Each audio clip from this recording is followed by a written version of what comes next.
Hello again, everybody. Wow, I totally stole that from a Magic Card video that I used to watch. Anyway, good day to you, reasonable people of YouTube. I never realized how funny that sounds until just now. Reasonable people of YouTube. I guess we wouldn't normally use those words, would we? That's fine. That's fine. I think there are plenty of reasonable people on YouTube. So this is part 3 of a video series talking about faith, politics, and life choices, and identity, etc., that kind of stuff. So this video is going to be about your faith should inform your life decisions, but not be so closely wrapped up in them. Yeah, if you watch the other 2 videos, you get the idea.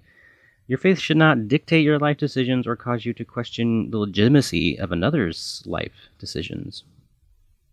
Ooh, this one's gonna get a little uncomfortable, so trigger warning? I don't know. Not really trigger warning, but warning. This might cause you to think deeply about your life. I hope it does. Your faith should not overtly condemn another person because of how they choose to live. You can make choices about your life that are not intrinsically tied to your faith. Wait, what? I thought our lives are supposed to reflect what we believe and flow out of that, and shouldn't you be like, what? Well, I'm glad you asked. Let me explain. Your faith should inform your decisions, okay? But they should not be so wrapped up in them, so tightly wrapped up in them, that not knowing what job you should pursue causes you to question your salvation. Like, God isn't telling me what career path to take. Maybe He's not listening to my prayers, or maybe I'm not being faithful enough, or maybe. Well, I can't really speak to what you're personally going through. I don't think those things are true. That just because God's not telling you what career path to choose, He's not listening to your prayers. I don't think that's how it works. If and when God reveals things to people, He does that in weird, strange ways. And God does that differently for different people. So I don't know how He would reveal things to you, and He may not reveal things to you specifically. I think it's dangerous to say that God will show you what He wants you to do, or what person He wants you to marry, or what job you should pursue, what degree you should get. He might, but He also might just let you figure it out for yourself. Apparently, choice is kind of a big thing to Him. It kind of let in everything we think of as evil into the world. So, choice is a bigger deal to God than evil. Wow, that's... Whoa. So instead of us saying hey, God, what do you want me to do? And then questioning everything you believe in when He doesn't give you a direct answer, maybe the better question is, God, I'm going to do this thing. Please help me do it in a way that honors you. That's not really a question, but it's a statement. We should use that statement. Help me do this, God, or will you help me do this?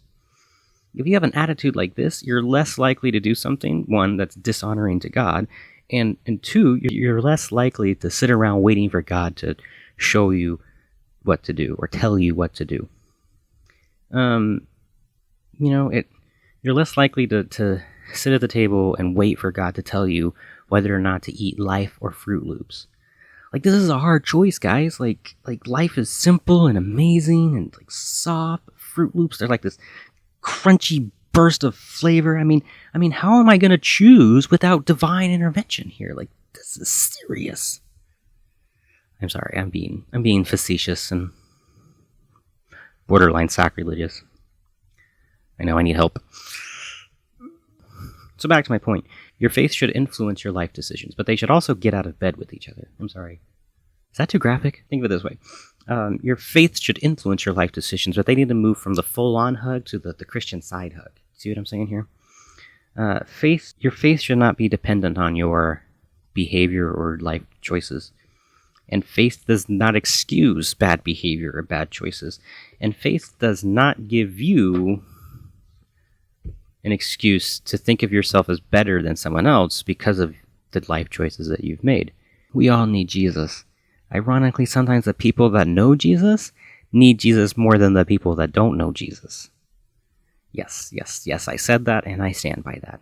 If you use Jesus or God or faith in anything, Allah, the flying spaghetti monster, science, yourself, anything, to devalue another human being, then you're part of the problem.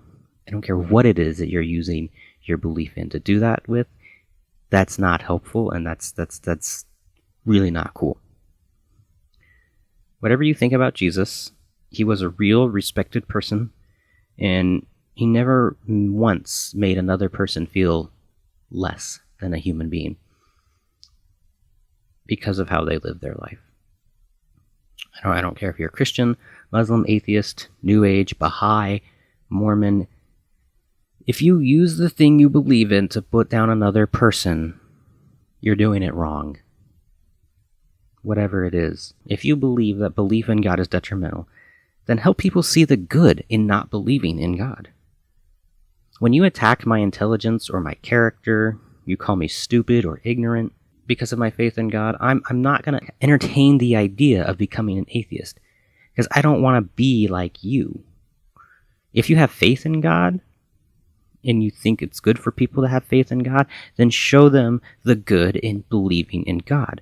Don't go around condemning people to hell because they drink alcohol or smoke or cigarettes, cigars, marijuana.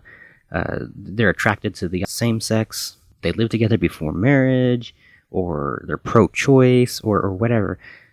Because I don't want to believe in God if believing in God makes me like you. It goes both ways, and both are legitimate.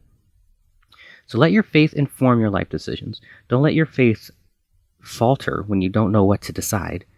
Instead, make the best decision you can and pursue it in a way that honors God.